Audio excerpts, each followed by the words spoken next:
Good morning. Good morning, everyone. Someone forgot to put that on loop. That is Jim Does Tech this morning, evening, or afternoon, depending on where you are in the world. Yeah, it's one of those days. I had a surprise that we'll address later from a good person named Touche.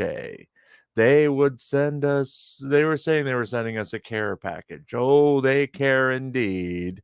We'll get to it with our last story today. As you know, yeah, give me a 5 by 5 if you can hear me. 5 by 5 if you can hear me.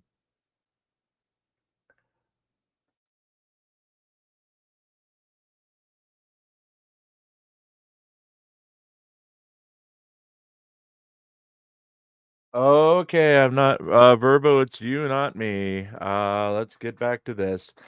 If I ever go silent, please give me a 5 by 5 or a 30 by 30 or a 70 by 70 so you can hear me. I am not muted, so I'm not sure what's going on.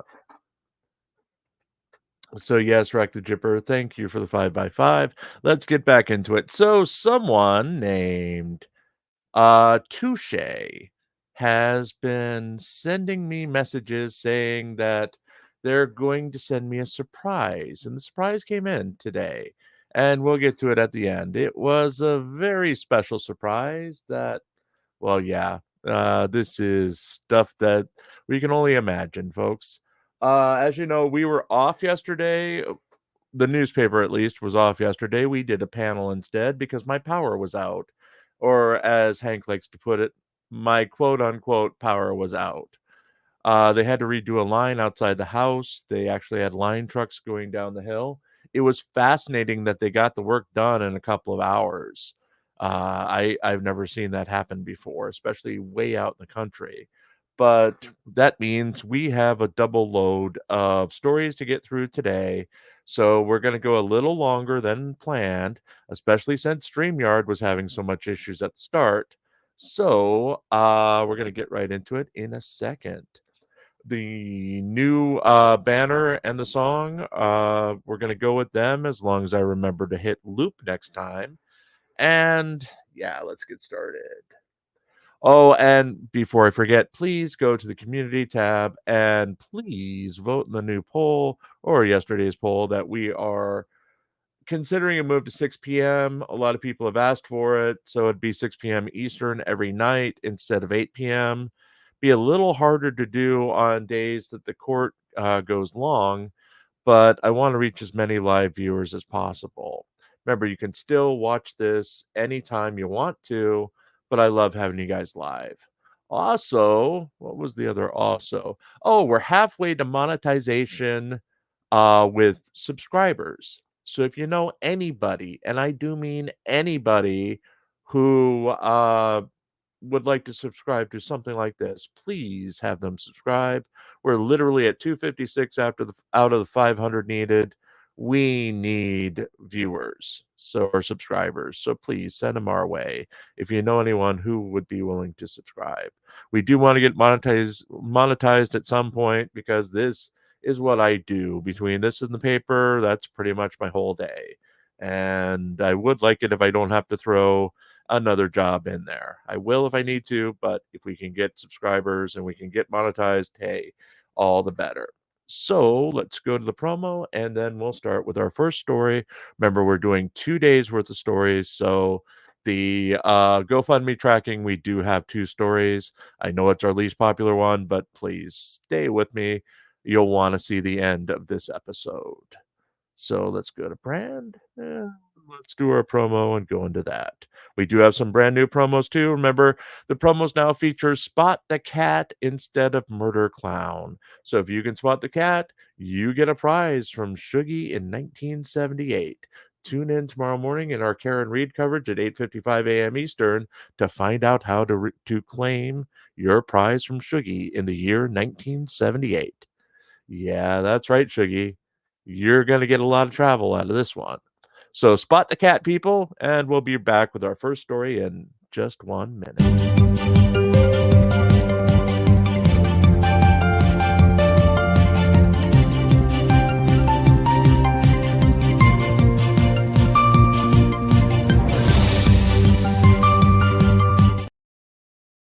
DeCastro wins GoFundMe tracking.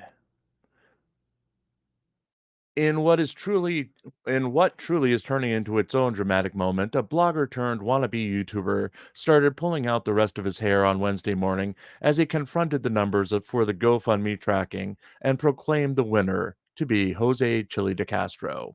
With a $10 take for his De Castro Legal Aid Fund, Donation Fund, Help People Fund campaign, no other YouTuber on the GoFundMe list achieved any donations of note. De Castro has indeed taken the crown for Wednesday. Checking in with the other players, there were no major YouTube videos or promotional attempts made on Tuesday other than a Direct D live. On a side note, attempts to reach out to Direct D to see if he's abandoned his GoFundMe campaign have gone unanswered at this point, noting that it changed beneficiaries before it stagnated 17 days ago.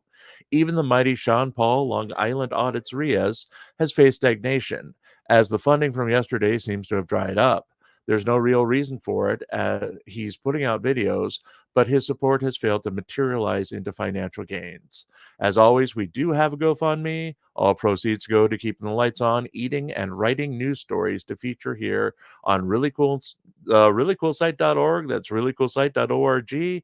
And right here on Really Cool News on YouTube, Facebook, and Twitter.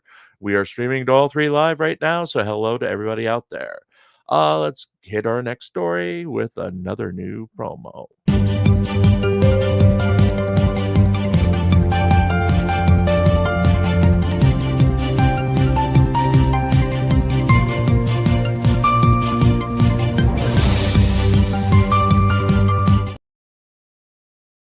And I clicked too fast there, so 1 second, folks. Our next story is again from yesterday. Freeman says not so fast to judge's orders. Monday saw James Freeman Springer, aka Freeman, respond to a recent show cause order by the judge in his lawsuit against New Mexico's 7th District Court by ignoring the order and instead asking leave for permission to sue various defendants in their official capacities. The previous order essentially asked Freeman to show why he should be allowed to continue with this lawsuit without showing what each defendant had done to deserve being punished for their actions. He was also asked to explain why the inherent judicial immunity should be ignored as he was trying to sue judges who have protections in place from being sued due to their jobs. Freeman's reply completely ignores the order to show cause, the very purpose of the order, and what the judge wanted to see from him, to instead make a case that he should be allowed to sue the defendants in their individual capacities. While it does address one of the issues that the judge asked about, as a whole, it fails to do what the judge wanted and to explain why the defendants are at fault. It appears that the reply itself is just another delay tactic by the Freeman team. He is under order to show cause by the end of the month, and he has another 14 days left in the month to submit an actual reply to the order. By splitting the show cause and suing in the individual capacity order into two parts, he now gets another 2 weeks for the defense to reply to one half of the order, then releases replies to the show cause order separately to gain yet another 2 weeks for the defense to reply to the new order. Then he can reply to the first order, and so on and so on. There is no endgame for this case on the part of the Freeman's team. The delay tactics are simply a repeated element of the lawsuit and may not survive if Freeman fails to actually reply to the judge's direct demand for him to show cause or face dismissal of the case. Freeman's one to watch. This one may get dismissed by the end of the summer.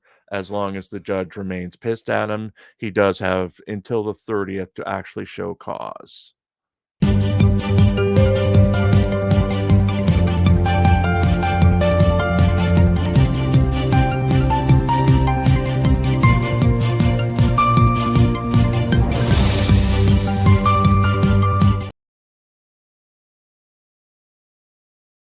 Turning to today's GoFundMe news, goose egg should bring concern in GoFundMe tracking.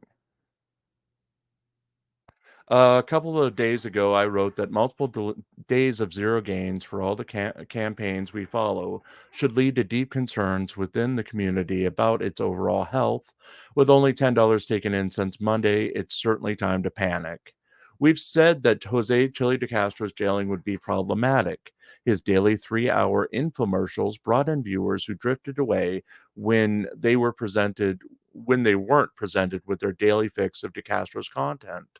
With theoretically 2.5 months left until he's released from jail, with the possibility of more jail time coming in his next trial, which should be held by the end of the summer, all we can say is expect further stagnation unless one of the other auditors can figure out a way to step into De Castro's shoes. The market has theoretically been through this before, though we don't have the metrics to prove it. There was a phase when Glenn Serial was the main draw to make most people watch First Amendment auditing videos. Glenn was pretty much forced into retirement due to piling up of criminal charges due to his outrageous conduct. Following his departure, there was a period back in 2022 where there wasn't a major draw in the industry, and that eventually allowed DeCastro's conduct to dominate the industry. Right now, we need a new Chili DeCastro, or the old one back, to move the industry forward, or at least keeping it off of life support. Until then, it shouldn't be a surprise that we continue to document minimal to no gains each day in these campaigns. Just again, a reminder that we do have GoFundMe, and all proceeds go to keeping the lights on, eating, and writing news stories here to feature here on reallycoolsite.org and on Really Cool News, which you are tuned into right now.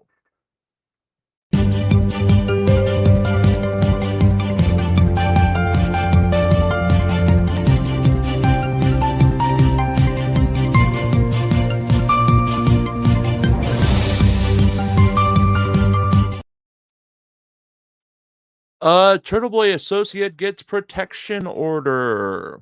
And look, that's what we did this morning. We did Karen Reed coverage. We do Karen Reed coverage live each day at 8:55 a.m. It's me, Hank, and Pope Phil on most days. And tomorrow we're going to have a whole day of doing coverage. So please be sure to join us right here on Really Cool News. And remember to like, share, and subscribe. So let's get into this story. The continuing high school drama outside of Karen Reed's murder trial extended its lifespan for at least another week on Wednesday, as Aiden Turtleboy Kearney's associate, Jessica Machado, was granted a temporary protection order against reporter Grant Smith Ellis. Machado's restraining order was filed after an incident earlier in the week where Machado and Turtleboy approached Smith Ellis, and Machado threw Smith Ellis's chair and hip checked him, while Kearney screamed for Smith Ellis not to touch Machado, even though his hands were in the air. Smith Ellis was not present at the hearing, which granted a 2 week restraining order preventing Smith Ellis from being within 50 feet of Machado, and only heard about it when he was served with the paperwork while reporting on the Karen Reed murder case on Wednesday. Reporter Smith Ellis released a statement on Wednesday that he would be contesting the emergency protection order and had a hearing scheduled for Thursday to do so. It is unclear if that order will prevent him from covering the Karen Reed murder trial in person. And just to update, he was not there in person today. The altercation appeared staged to many observers as Smith Ellis was not seen touching Machado on video released by Kearney, and he has been a lightning rod for Kearney supporters as he presents an opinion that they do not agree with. That Karen Reed is guilty and often stands alone at hearings in the trial against their mob like presence. Kearney himself is at the center of controversy in the Karen Reed case, as his own access has been questioned. After getting on the approved media list last week, the trial had to be delayed on Friday to determine how his presence in the courtroom would impact those witnesses who he allegedly harassed as part of his time as the leader of the Free Karen Reed movement. The blogger is facing multiple felony charges against him for those witness intimidation charges related to the case and goes on trial later this year. Judge Beverly Cannoni ruled that while Kearney can attend to report the trial in person, he must be escorted from the courtroom when witnesses involved in his witness intimidation charges are testifying.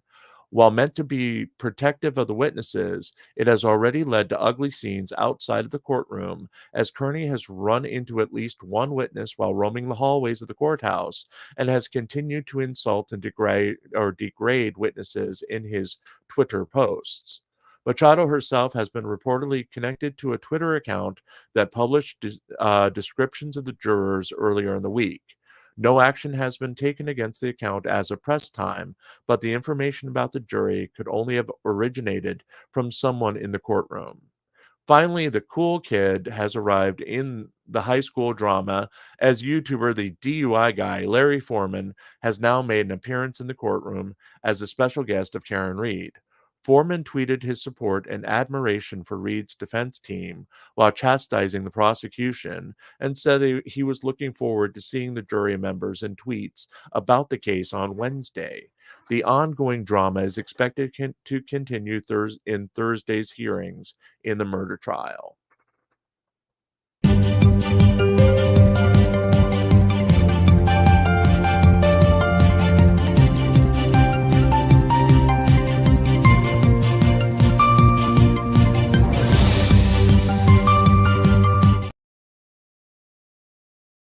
De Castro squares off against Blue Bacon again. This happened earlier today, and we do not have updates as of press time. Jose Chile de Castro is expected to appear via Zoom for hearings he had previously scheduled in his ongoing California Superior Court lawsuit against Kate Peter, Daniel Clement, David Team Skeptic Omo, and Michael Blue Bacon Peratini on Thursday. De Castro scheduled the hearing before being convicted for interfering in a traffic stop and obstructing an officer. He had missed two hearings in the case since being incarcerated, apparently by choice, as his recent statement from jail indicated that he has been declining to attend unimportant events.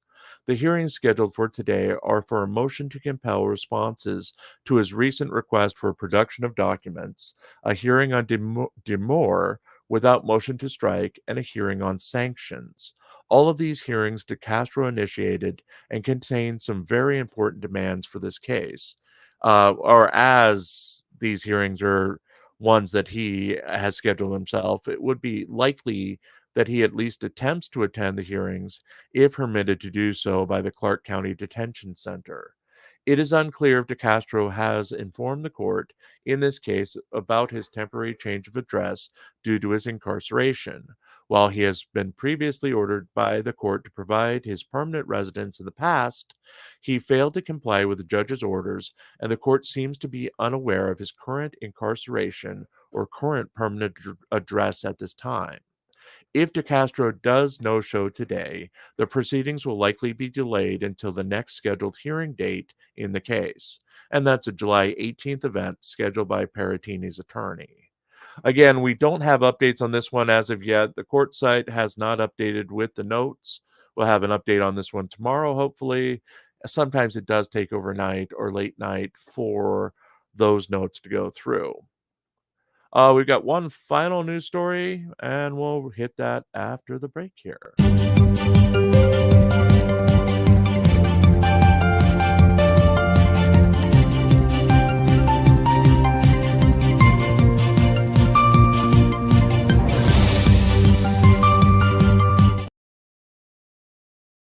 Finally, we've got a statement from the publisher. Hey, that's me. With the title "A Week Later" and dot dot dot.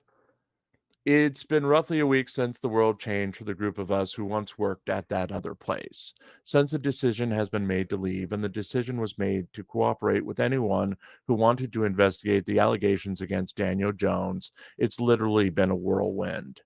I think I described being a Gen Xer on Demon Show on Saturday pretty poorly, as I was confronted by a question that my voice didn't express enough grief in it to make an act of contrition to the assembled mob that had gathered to burn down that other place.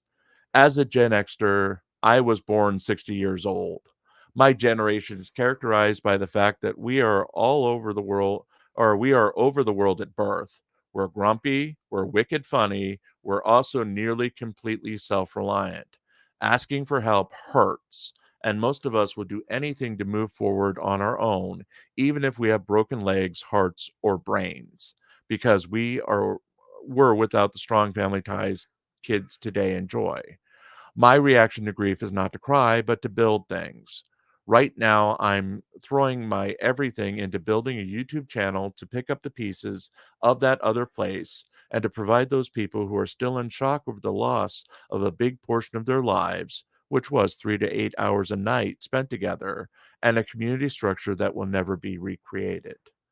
I am amazed and thankful at the outpouring of people willing to step in and help, from making simple contributions like spreading our URLs or giving constructive criticism when we need it, or yes, those people stepping in to provide funding to assure that we have a fighting chance as a YouTube channel and a community.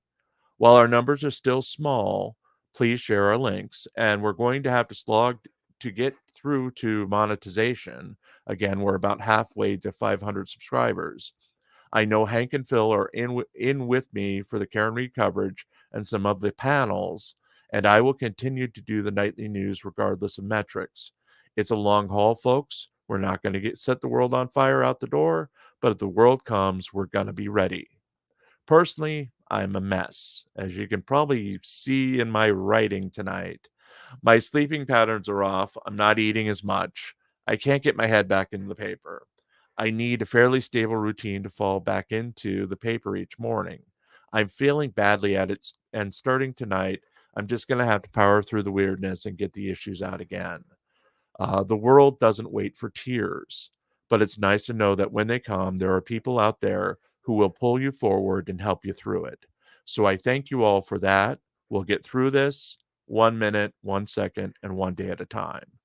And finally, to Touche and her conspirators who sent this abomination to my house. Get ready for this. Yes, a package appeared this afternoon. Yes, a strange package. And let's scroll down to see what the package was. First, thank you to Touche and everyone who contributed to this package. But my God, Cuisinart, pure indulgence, frozen yogurt, ice cream, and sorbet maker. Knowing that I can't have ice cream till May 18th of next year, yeah, good burn. I'll give you that. To which I say, meh, meanies, ice cream. May 18th, 2025 can't come soon enough. And I have work to do. So thank you all for being here, folks. I do mean it. You guys mean the world to me, and we can make this happen. We just need another 250 folks to join us. So if you can, that's one thing I'm going to ask. Just spread our links, try to get your friends involved. If you know someone who's going to be interested, please, please, please share with them. But please, one thing not to do, and I do mean it, not in the wink, wink, nudge, nudge way. I mean, please don't.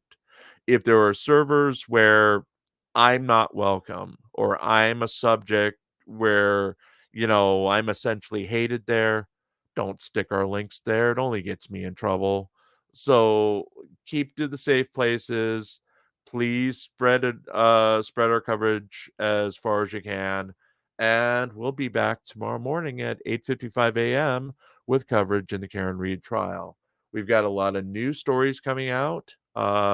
Seriously, we've had stuff drop this afternoon, including Turtle Boy offering a bounty for anyone who has fought Colin Albert in the past. I'm not making that up. It's just nutso wacko. And you'll get the news story at about 3 a.m. tomorrow morning.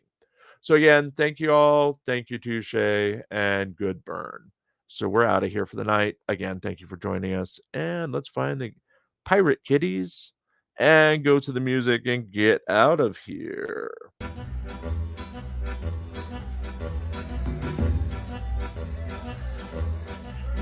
Look ahead, look astern, look the weather in the lee. Blow high, blow low, and so sail we. I see a wreck to windward and a lofty ship to thee, a sailing down along the coast of High Barbary. Then hail her, O captain, he called o'er the side. Blow high, blow low, and so to a man of war, he cried, a-sailing down along the coast of High Barbary. Oh, are you a pirate or a man of war, cried we, blow high, blow low, and so sail we. Oh no, I'm not a pirate, but a man of war, cried he, a-sailing down along the coast of High Barbary.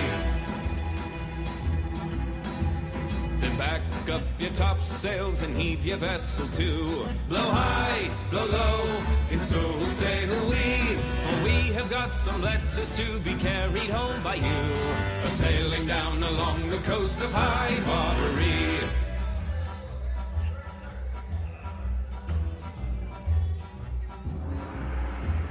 For broadside, they fought